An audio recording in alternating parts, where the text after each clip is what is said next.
Ayan mga kapisda, welcome back again sa aming online Facebook page. Yan.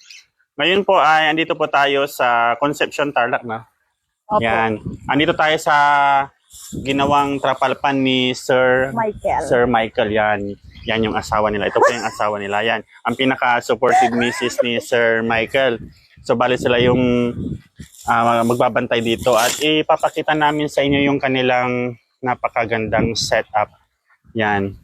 So ito steel matting lang din, no?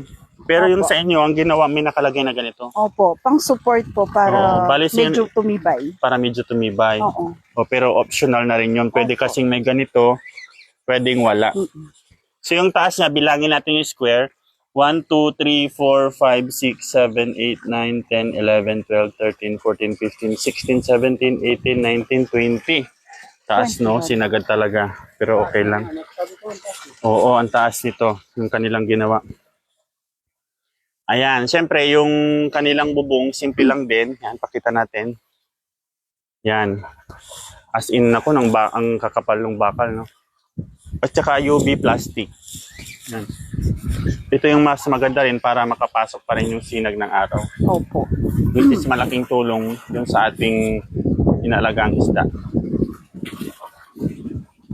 And yung kanilang setup ay matala yung nasa ilalim, no? Matala. Opo, matala. Yan. So si Ma'am pala, anong pangalan ni Ma'am? Joy. Yan, si Ma'am Joy ang kasama natin at sila po yung nagsundo sa atin sa daan dahil inanap natin yung kanilang location.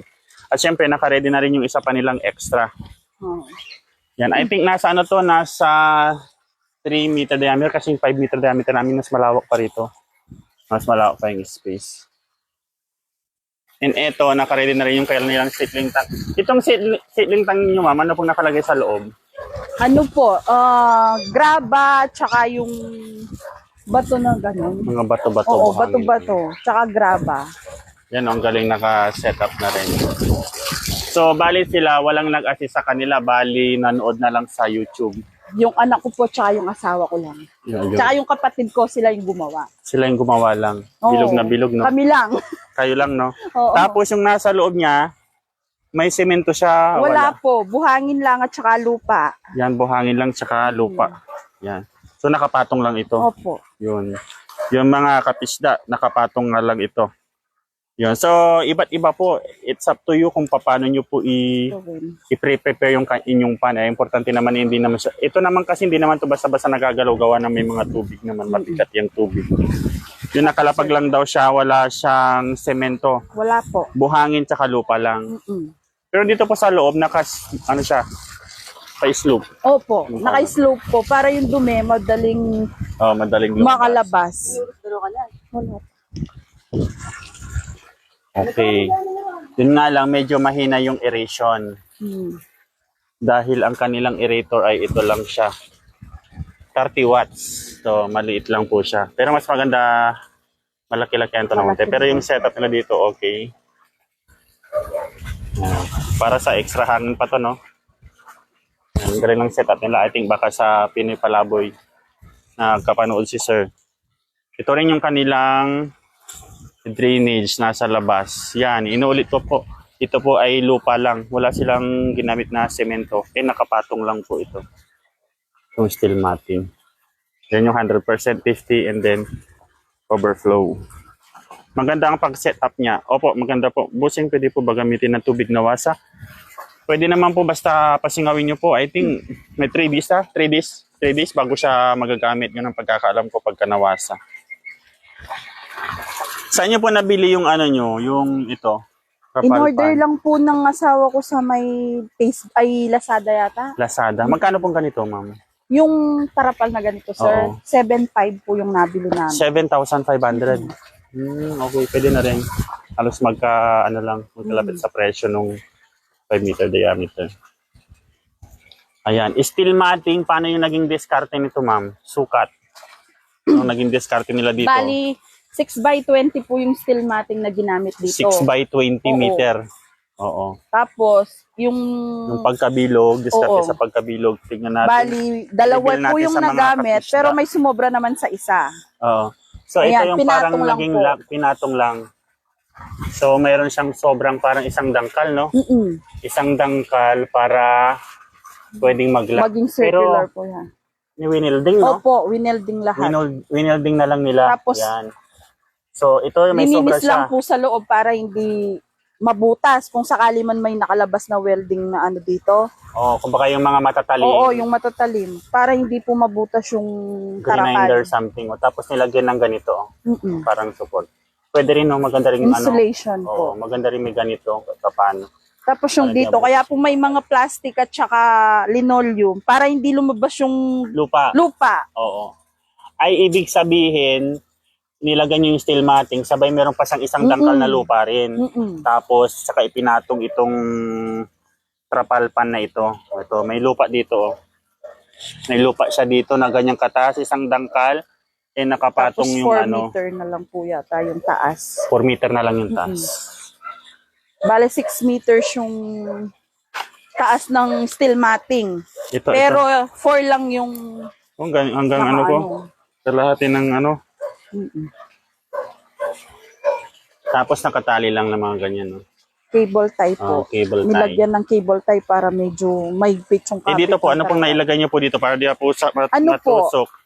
Water, yung garden hose lang po. Yung kulay green, yung parang ganon. Para hindi para hindi tumagos yung ano, hindi mabutas.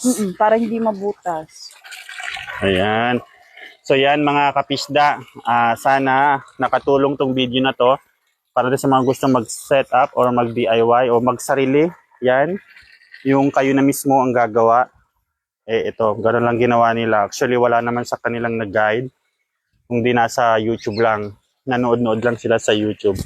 Yan sila na mismo yung gumawa.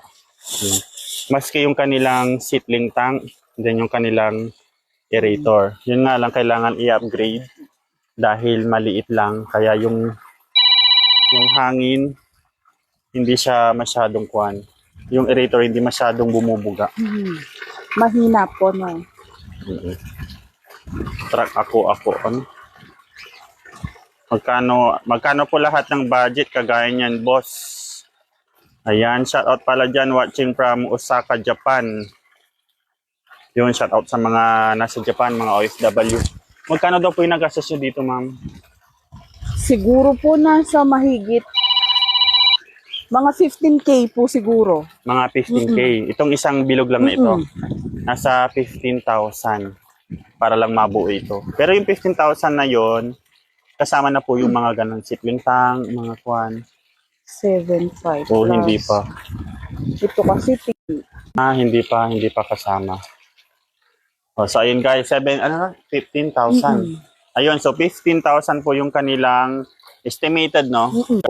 Yung tumatawag, naka-live ako. Tumatawag. Ayan, watching from Papao, New Eugenia? Eugenia. Nabubulol ako sa mga binabasa ko. 7.5. Huwag po muna kayong tumawag. Ayan, kailangan may extra na po sila dito. Kasya ba yun dito, madam? Opo. Ano po yan? Nakasukat. Nakasakto na siya, nakasukat. Dito na yung isa. Nung pinagawa po itong bubungan, pinasukat po yung, para magkasya yung dalawang circular pan. So, okay. Pwede na. So, yun lang guys. Ito, Concepcion, malapit na sa Pampanga, no? Opo, Magalang. Pampanga. Saan yung exit dito? Doon din po sa dinaanan po namin. Ayan, so abangan natin guys ang update. Ang ilalagay lang po muna nila dito, ang order nila sa atin. Yan, may 50%. Kaya, i-deliver natin 2,000 lang muna yung kanilang ilalagay na dito. Yung feeds po ma'am, may bilihan na po kayo dito? Meron po sa may bayan. Meron na rin po. Okay. So sa feeds, wala na rin silang po problema. Yung probiotics po, meron na. Ay, naka-order na kayo. Ayan, naka-ready na rin. Isda na lang po tsaka pagkain. Isda na lang tsaka pagkain. So yun lang po guys. Saan daw sa Concepcion to? Corazon de Jesus. Corazon de Jesus. Ayan po, sa Corazon de Jesus daw po. Dito po yan sa Concepcion, Tarlac. Oo. Ayan, again mga kapisda, salamat sa inyong panonood and thanks for watching. Happy farming po sa lahat. Yan, bye-bye. Yan si Ma'am, asawa ni Sir Michael.